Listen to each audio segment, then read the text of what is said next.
မင်္ဂလာပါစွန်းတို့ရဲ့မိတ်ဆွေများရေဒီနေ့တော့ဘသူကမှဖွင့်မပြောနိုင်တော့ပဲရှင်ထဲမှာပဲတင်ထားခဲ့ရတဲ့ခန်းစားချက်တစ်ခုကိုဖတ်ပြချင်ပါတယ်ဒီစာကမချစ်ခဲ့ဘူးဆိုတာကိုရိုးသားခဲ့တဲ့လူတစ်ယောက်ရဲ့အဆုံးသတ်ပါ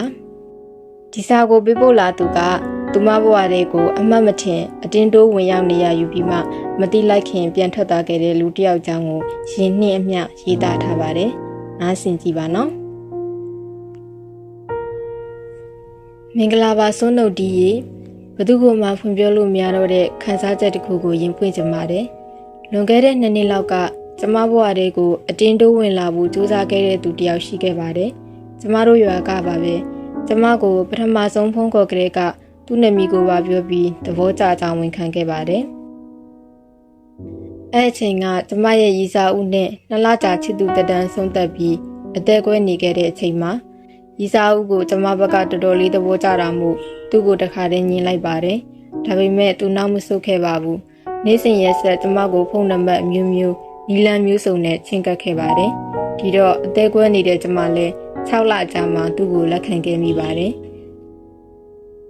ရီစာဖြစ်ပြီးမကြခင်မှာပဲသူကလက်ထက်ကြဖို့စကားဆပါတယ်။သူ့ဘက်ကအဆဆရရပြီးဆုံးနေပြီမဲ့ကျမသက်22နှစ်ပြည့်လူစစ်စဲမှု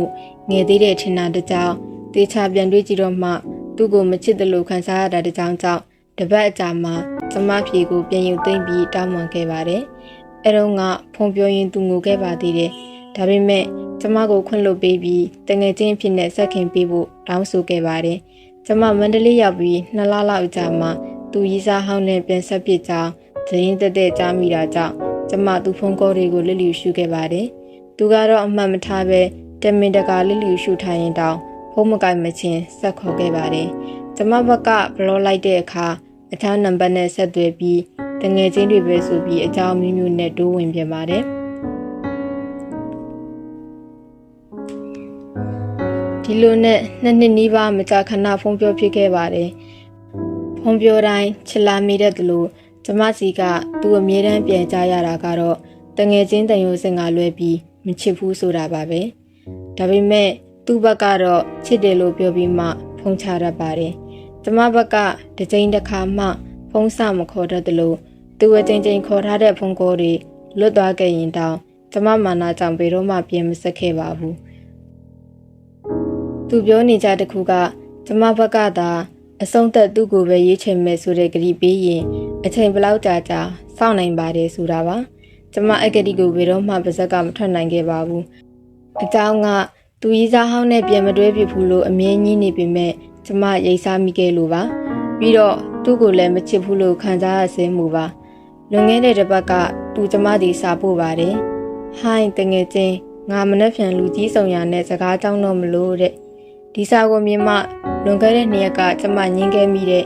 ငါနောက်ဆုံးမိမယ်ချစ်လားမချစ်ဘူးလားဖြစ်နင်းချစ်တယ်ဆိုငါဆောက်မှာဆိုတဲ့စကားအဓိပ္ပာယ်ကိုသိခဲ့ရတာပါ